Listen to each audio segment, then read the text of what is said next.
আসসালামু আলাইকুম ভিউয়ার, স্বাগতম জানাচ্ছি আমার চ্যানেলে। আচ্ছা, তোমাদের পরিবারে কি এমন কেউ আছেন যিনি করলা তেঁতুর ভয়ে করলা খেতে চায় না? যদি উত্তর হয় হ্যাঁ, তবে আজকের ভিডিওটা একদম তোমাদের জন্য।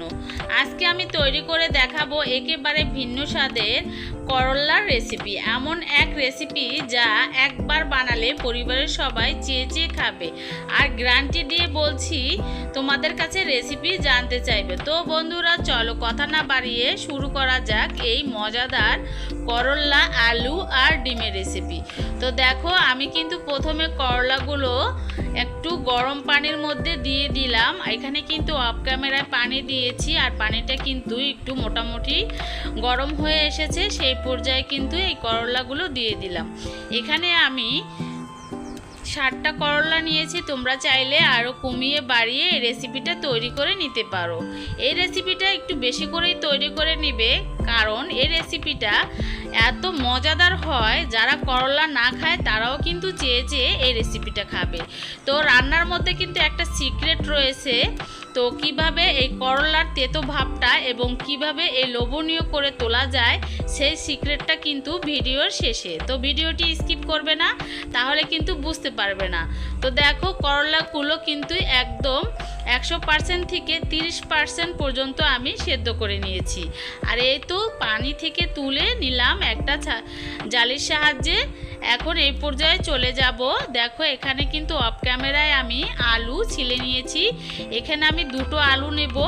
তো মাঝারি সাইজের 2টো আলু নিয়েছি, আর আলুগুলো চাকচাক করে প্রথমে কেটে নিলাম। তারপরে যতটা সম্ভব কুচি কুচি করে কেটে নিব। তো আমি কিন্তু ওরকম কুচি কুচি করব না, আলুগুলো মিডিয়াম সাইজ করেই কাটবো যতটা সম্ভব।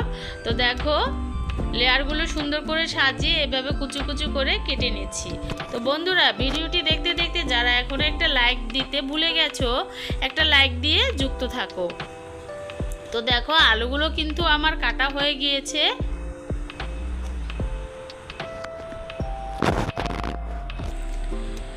আলুগুলো কিন্তু অত মিহি করে কাটার দরকার নাই, আমি যেভাবে কেটেছি এরকম করে কেটে নিলেই যথেষ্ট।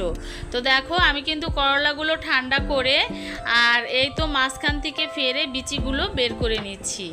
এভাবে করলার রেসিপিটা তৈরি করলে কিন্তু একদম তেতো থাকবে না, আর খুবই মজাদার হবে। তো দেখো, করলাগুলো আমি কুচি কুচি করে কেটে নিব, একদম মিহি করে কাটবো না। তো দেখলেই বুঝতে পারবে কীরকম করে কেটে নিয়েছি। আর করলার কালারটা যেরকম সুন্দর লাগতেছে বলার মতো নয়। আর সবুজ রং রেখেই কিন্তু এই করলার রেসিপিটা তৈরি করে নিব। তো বন্ধুরা, ভিডিওটি স্কিপ করলে কিন্তু বুঝতে পারবে না এই মজাদার করলা তেতো ছাড়া কিভাবে তৈরি করলাম।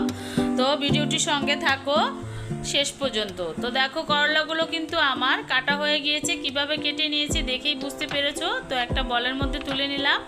এখন করলার রেসিপির জন্য কিন্তু এখানে আমি 3টি পেঁয়াজ নিয়েছি, আর পেঁয়াজগুলো আমি ছিলে নেব। তো অফ ক্যামেরায় কেটে নিব।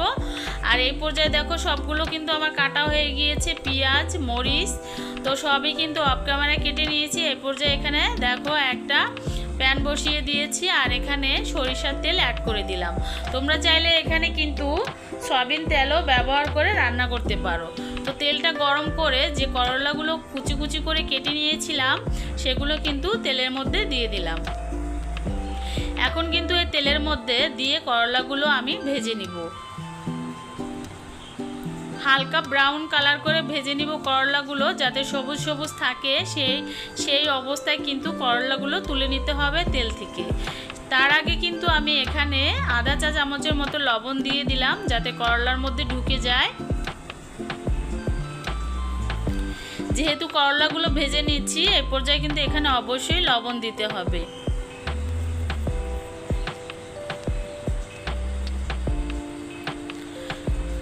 তো দেখো, একটু নেড়ে চেড়ে কিছু সময় ধরে জাল করার পরে কিন্তু নেড়ে চেড়ে উল্টিয়ে পাল্টে দিতে হবে।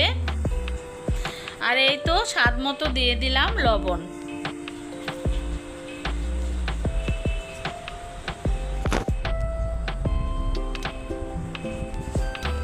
তো দেখো কিছু সময় হাতে নিয়ে কিন্তু আমি করলাগুলো ভেজে নিয়েছি, হালকা হালকা ব্রাউন কালার করে ভেজে নিয়েছি, একদম পুরো ভাজবো না। তো দেখো আমার কিন্তু ভাজা হয়ে গিয়েছে। এই পর্যায়ে করলাগুলো তেল থেকে তুলে নিতে হবে। তোমরা তো অনেকেই অনেকভাবে করলার রেসিপি তৈরি করে খেয়েছো, যারা এভাবে তৈরি করে খাও না অবশ্যই একবার ট্রাই করে খেয়ে দেখবে।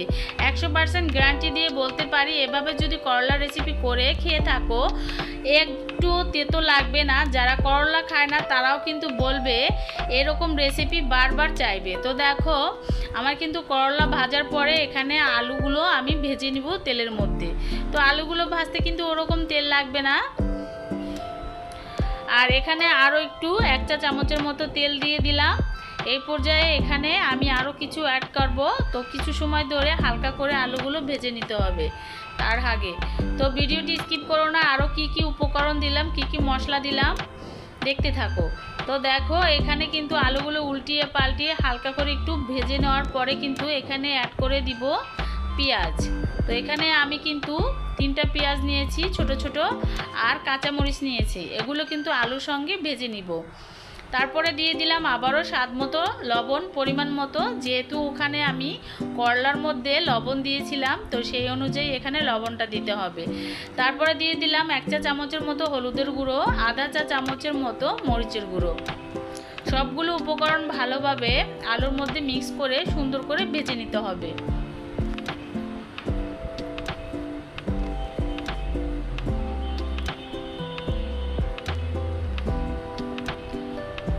তো আলুগুলো যতক্ষণ সিদ্ধ না হবে ততক্ষণ কিন্তু আমি তেলের মধ্যে ভেজে নিব।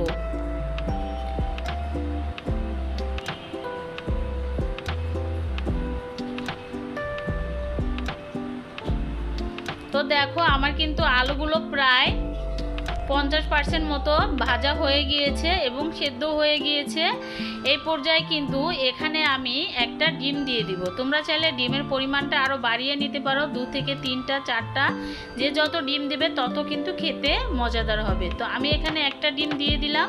তার আগে কিন্তু একটু সরিষার তেল দিয়ে দিলাম। আর এই ডিমটা কিন্তু একদম ভাজা ভাজা করে নেব। আর অবশ্যই যখন ডিমটা দিবে সরাসরি কিন্তু আলুর মধ্যে দিতে যাবে না, তাহলে কিন্তু রেসিপিটা খেতে ভালো হবে না। আর ডিমগুলো কিন্তু একদম লেগে লেগে থাকবে, ঝরঝরা হবে না।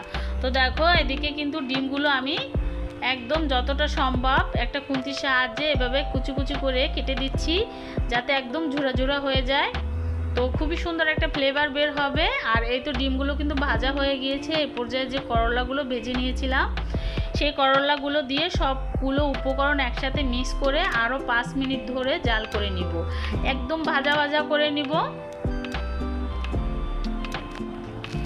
আর শেষ পর্যায়ে এখানে একটা জিনিস ব্যবহার করব, সেটাই কিন্তু সুগন্ধ বাড়িয়ে দিবে এই করলার রেসিপিতে। তো লবণটা ঠিকঠাক হয়েছে কিনা একটু দেখে নিলাম। তো এখানে আরও আধা চা চামচের মতো লবণ ব্যবহার করলাম, যেহেতু আমি আলাদা আলাদা ভাজার সময় লবণ দিয়েছিলাম তো লবণের পরিমাণটা একটু কম ছিল।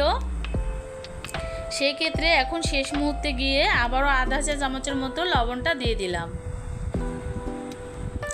আর এই শেষ পর্যায়ে কিন্তু এরকম ধনেপাতা অবশ্যই দেওয়ার চেষ্টা করবে এই করলা আলু ভাজিতে, তাহলে কিন্তু খুবই সুন্দর একটা ফ্লেভার বের হবে। আর যখন খাবে তখন কিন্তু গরম গরম ভাতের সাথে এরকম ধনেপাতার একটা ফ্লেভার এবং দাঁতে কামড় লাগলে অনেক ভালো লাগে।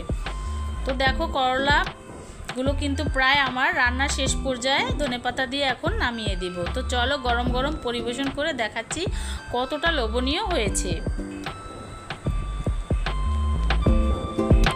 আজকের এই স্বাদের ম্যাজিক রেসিপিটা তোমাদের কেমন লাগলো অবশ্যই আমাকে কমেন্টে জানাবে। ভালো লাগলে ভিডিওটি একটি লাইক দিয়ে এবং বন্ধুদের সাথে শেয়ার করে দিবে। এমন সব নিত্য নতুন মজার মজার রেসিপি পেতে চ্যানেলটি সাবস্ক্রাইব করে পাশে থাকবে আর বেল আইকনটি অন করে রাখবে, যাতে এরকম নিত্য নতুন রান্নার ভিডিও আপলোড দেওয়া মাত্রই তোমাদের কাছে পৌঁছে যায়। তো দেখো আমি কিন্তু এমনি এমনি অনেকগুলো খেয়ে ফেলেছি পাশ থেকে, এতটা মজাদার হয়েছিল, অনেক মজার হয়েছিল। তো আজ এই পর্যন্তই। সবাই ভালো থাকো, সুস্থ থাকো এই কামনা করি। আল্লাহ হাফেজ, আসসালামু আলাইকুম।